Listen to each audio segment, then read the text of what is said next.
Eddie was the kind of man who carried silence in his eyes. You know the type, the ones who walk into a room and somehow make less noise than the shadows themselves. He wasn't always like that, or at least that's what the fragments of his past suggest. But by the time you would have met him, if you had, the spark was already dimmed, the fight already leaving his bones. He lived like a ghost long before he ever became one. His story is not unique, and maybe that's the tragedy of it, because there are millions of people like Eddie, people who quietly give up on life long before anyone notices. They fade not with a dramatic collapse, but with a slow, quiet erosion of hope. And if you look closely, you might even recognize pieces of yourself in him.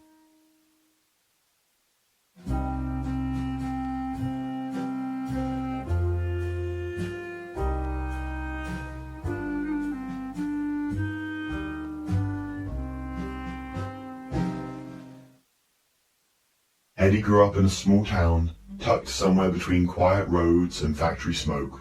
His father worked double shifts. His mother tried to keep the family together with tired hands and a strained smile. There wasn't much tenderness in his house, but there wasn't much cruelty either.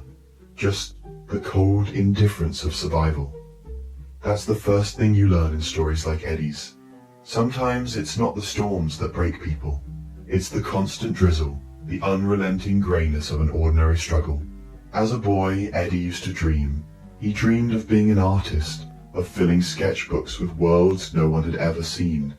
But his drawings, taped to the refrigerator with cheap magnets, were always treated as childish distractions. That's nice, his parents would say, but never more than that. Praise was rationed like bread in his house.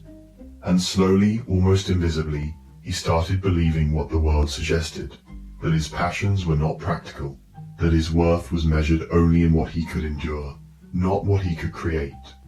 By the time he was a teenager, those sketchbooks had disappeared, replaced by long hours working part-time jobs. Statistics show that young people who are forced to take on adult responsibilities too early often experience higher levels of stress, depression, and burnout later in life. Eddie was a living proof of that. His childhood ended not with a bang, but with a time card punched into a machine. Still, he tried. He kept pushing forward. That's another important detail. People like Eddie don't give up all at once. They give up gradually. First on small things, then on medium things, and eventually on the big ones. Eddie gave up on his dream of college, then on friendships that required too much effort, then on love, because why risk heartbreak when numbness was easier? Every surrender made the next one simpler. By his 20s, Eddie was surviving but not living. He woke up, went to work, came home, scrolled through his phone, and slept. Day after day, year after year. The algorithm served him an endless rotation of distractions, funny clips, tragic news, fleeting pleasures, and slowly his nervous system adapted to this new kind of fragmented reality, where emotions were scattered like puzzle pieces that never formed a whole. He wasn't alone in this. Studies from the last 2 decades show a sharp rise in anxiety and depression, particularly among young adults, coinciding with the rise of social media and overstimulation. Eddie wasn't defective. He was reacting exactly the way a human being reacts when submerged in chaos. But here's the thing, when you're in the middle of it, it never feels systemic. It feels personal. Eddie thought his numbness was his fault. His inability to feel joy, his lack of motivation, his endless fatigue. He believed these were signs of some fundamental flaw inside him. And so Eddie gave up, not in one dramatic moment, but in 1,000 tiny choices. He stopped returning calls from old friends. He stopped cooking real meals. He stopped cleaning his apartment until dishes piled like monuments to neglect. And eventually he stopped looking in the mirror because he couldn't stand the eyes that stared back. Now, if you were to meet Eddie then, you might not have noticed. He still smiled politely at work. He still nodded along in conversations. He still said, "I'm fine," when asked how he was doing. Because giving up doesn't always look like falling apart. Sometimes it looks like functioning. Sometimes it looks like a person who is quietly erasing themselves while still wearing the mask of normalcy. And here's the brutal truth. Society rarely notices people like Eddie until it's too late.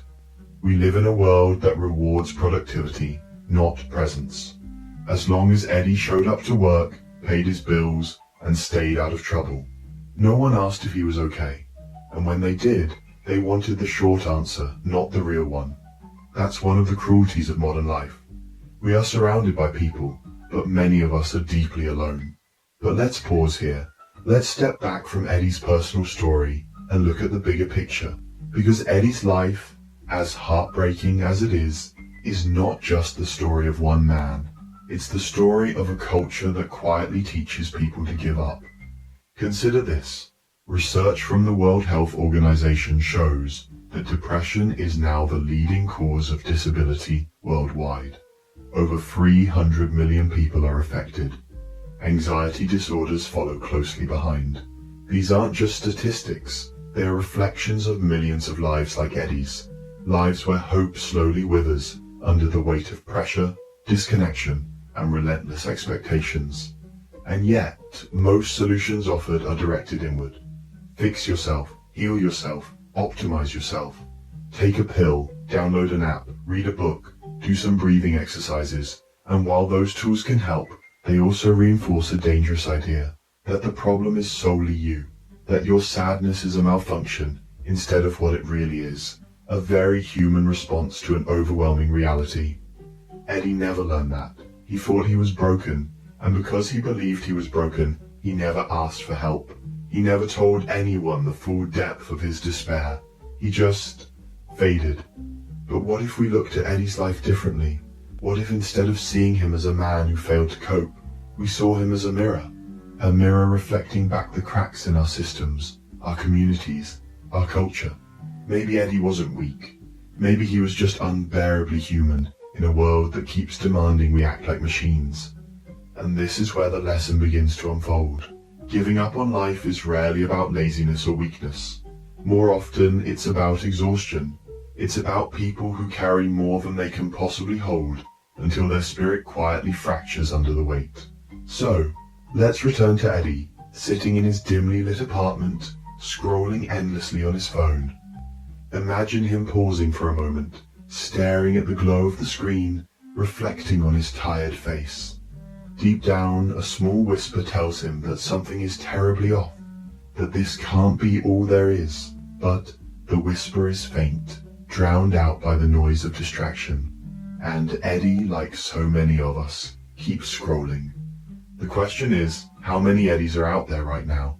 How many people are quietly giving up, thinking it's their fault, when really it's the inevitable result of an overstimulated, disconnected, and profit-driven world? That's the tragedy. But it's also the beginning of something else. Because once you see it, once you understand that Eddie's story is not a personal failing, but a collective one, you can never unsee it. You begin to ask new questions. You begin to look for real answers. And maybe, just maybe, you begin to realize that Eddie's story is not just his. It's ours. Eddie's story doesn't end in that apartment, at least not yet, because when someone gives up on life, the story isn't really about the final collapse. It's about what happens in the silence before it. That silence is where the deepest lessons hide. You see, when Eddie sat there night after night staring at the ceiling, it wasn't that he wanted to stop existing. What he really wanted was for the pain to stop existing. And that distinction matters, because research shows that the vast majority of people who feel like giving up don't actually want to end their lives. They want to end their suffering. They want a way out of the endless loop of exhaustion, emptiness, and quiet despair. Eddie's suffering was born from two things: disconnection from himself and disconnection from others. He had forgotten who he once was, that little boy with the sketchbooks, and he had no one in his life reminding him of it. Psychologists often describe this as loss of coherence, when your life story no longer feels like it makes sense. When the past and the present don't connect to a meaningful future, the human mind begins to shut down. That's what was happening to Eddie. But here's the twist. Eddie wasn't weak for feeling this way. He was deeply human. In fact, some of the greatest thinkers in history have gone through similar moments of despair. The philosopher Søren Kierkegaard once described despair as the sickness unto death, not because it literally kills you, but because it suffocates your spirit. And yet, he also argued that despair can become the starting point of transformation, because it forces you to confront the truth of your existence. So maybe Eddie's silence wasn't just emptiness, maybe it was the ground clearing before something new could be built. Let's imagine Eddie one morning. He wakes up same as always, but something small shifts. Maybe it's the way sunlight cuts through his blinds differently. Maybe it's a random memory of his old drawings. Maybe it's just the exhaustion of being exhausted. Whatever it is, he feels a faint pull, a reminder that life wasn't always this grey. And here's the part we often miss. Recovery doesn't begin with a miracle. It begins with a whisper. For Eddie, that whisper was the realization that he didn't actually want to disappear. He wanted to feel alive again. This is where the educational side of his story matters. Studies in psychology show that one of the most powerful antidotes to despair is connection. Not necessarily therapy, not necessarily medication, though those can help, but simple human connection. Talking to someone, being seen by someone, being reminded that you are not invisible. It's astonishing how many people report that the single moment that saved them was a conversation, a hug, or even a stranger's kindness. So let's imagine Eddie reaching out, hesitantly, awkwardly, to an old friend. Maybe he just says, "Hey, do you want to grab coffee?" That moment, small as it seems, is rebellion. It is him choosing, however shakily, to step back toward life. And once again, research confirms this. The smallest acts of reaching out often break the cycle of isolation and spark a slow upward spiral. But the deeper lesson here is not just about Eddie, it's about us, because Eddie could be anyone, your neighbor, your coworker, the stranger you passed on the bus, and sometimes Eddie could even be you. Which is why his story forces us to ask, how many people around us are quietly fading while we remain too distracted to notice? Modern culture doesn't make this easy. We live in a world that constantly tells us to be self-sufficient, to handle our problems privately, to curate an image of strength. But human beings were never meant to carry their burdens alone. Anthropologists argue that for most of history, survival itself depended on deep community bonds. To be isolated back then was to die. Today, isolation kills in a slower way. It eats away at our spirit. And yet, the path back is still the same. Community, connection, shared humanity. Eddie's brutal past, then, is not just a warning. It's a teaching. It shows us what happens when someone is stripped of meaning, connection, and self-worth. But it also shows us where the doorway back can be found. Because even in the darkest silence, the faintest memory of love, creativity, or connection can begin to pull someone toward the light. This is where philosophy meets psychology. Nietzsche once said, "He who has a why to live can bear almost any how." Eddie's problem was not just the weight of his struggles, it was the absence of a why. He had lost the thread of meaning in his own story. But meaning isn't something you stumble across, it's something you build, and that realization can change everything. So let's imagine Eddie again, months later. He's still scarred, still tired, but something has shifted.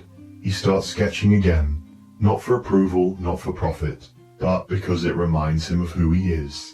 He starts meeting with that friend more often, even if just for coffee and silence. He starts taking small walks outside, just to feel the wind on his face. These things don't fix everything, but they begin to weave coherence back into his life. And here's the truth. Eddie's story is still hard. There's no fairy tale transformation. Life doesn't suddenly stop being difficult. But he learned something vital, that giving up wasn't really about weakness. It was about being disconnected, and reconnection, while fragile, is always possible. If you take nothing else from Eddie's life, take this.